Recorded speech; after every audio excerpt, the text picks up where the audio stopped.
മിക്ക സ്റ്റുഡൻസിന് നഴ്സിംഗ് പഠിക്കാനാണ് താല്പര്യം. പക്ഷേ 2025 നഴ്സിംഗ് നല്ലൊരു പ്രൊഫഷനാണോ അതോ അതിന് നല്ല ഓപ്ഷൻസ് ഉണ്ടോ? നമുക്ക് നോക്കാം. കേരളത്തിൽ fresher nurses earns around 15,000 to 25,000 per month, which is not very high. പക്ഷേ നിങ്ങൾ എബ്രോഡിൽ ജോബ് നോക്കുകയാണെങ്കിൽ സാലറി ഇസ് മച്ച് ബെറ്റർ.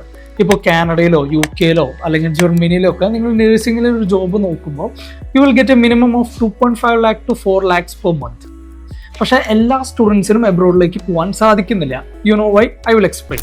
നിങ്ങൾ എബ്രോഡിൽ നഴ്സിംഗ് ജോബിന് വേണ്ടി പോകുമ്പോൾ OET പോലുള്ള എക്സാംസ് നിങ്ങൾ പാസ്സാവണം. അതിനുശേഷം 6 to 12 months വരെ ലൈസൻസിനും വിസയ്ക്ക് വേണ്ടി വെയിറ്റ് ചെയ്യേണ്ടി വരും. മിക്ക സ്റ്റുഡൻസ് ട്രെയിനിങ്ങിന് വേണ്ടി മാത്രം തന്നെ 1 year മേലെ വെയിറ്റ് ചെയ്യാറുണ്ട്. എൻ്റെ കസിൻ സിസ്റ്ററിൻ്റെ കാര്യം എടുത്ത് നോക്കുകയാണെങ്കിൽ 2023 പുള്ളി OET പാസ് ചെയ്ത്. അതിനുശേഷം 2 വർഷങ്ങൾക്ക് ശേഷമാണ് ആൾക്ക് അയർലൻഡിൽ ജോബ് കിട്ടിയത്. So it takes time and patience. അപ്പോൾ നഴ്സിംഗ് സ്റ്റിൽ വർത്ത് ആണോ എന്ന് ചോദിച്ചു കഴിഞ്ഞാൽ yes, nursing is a good profession.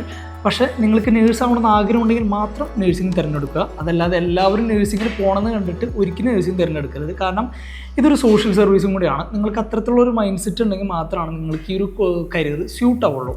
പിന്നെ നിങ്ങളൊരു ജോബ് സെക്യൂരിറ്റി ആഗ്രഹിക്കുന്നെങ്കിൽ nursing is a better option.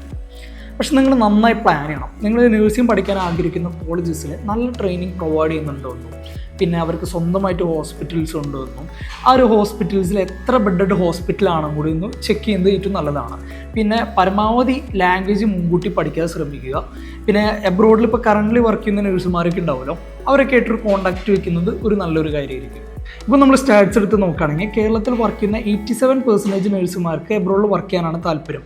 But only 37% of nurses actually goes to abroad.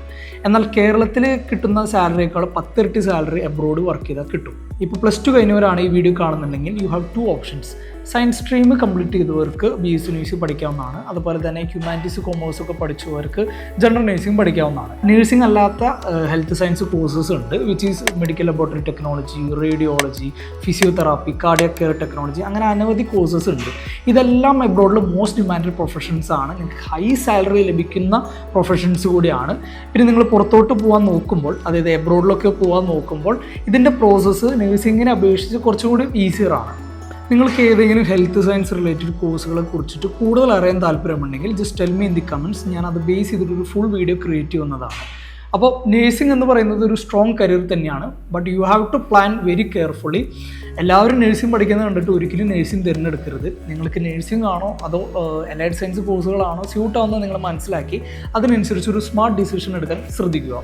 കേരളത്തിൽ BSc നഴ്സിംഗോ അല്ലെങ്കിൽ അലൈഡ് ഹെൽത്ത് സയൻസ് കോഴ്സോ നിങ്ങൾക്ക് പഠിക്കാൻ സാധിച്ചില്ലെങ്കിൽ നിങ്ങൾ ഒരിക്കലും വിഷമിക്കേണ്ട. നിങ്ങൾക്ക് ലോ ബഡ്ജറ്റിൽ അതും നല്ല നല്ല കോളേജസ് ബാംഗ്ലൂരിൽ അവൈലബിൾ ആണ്.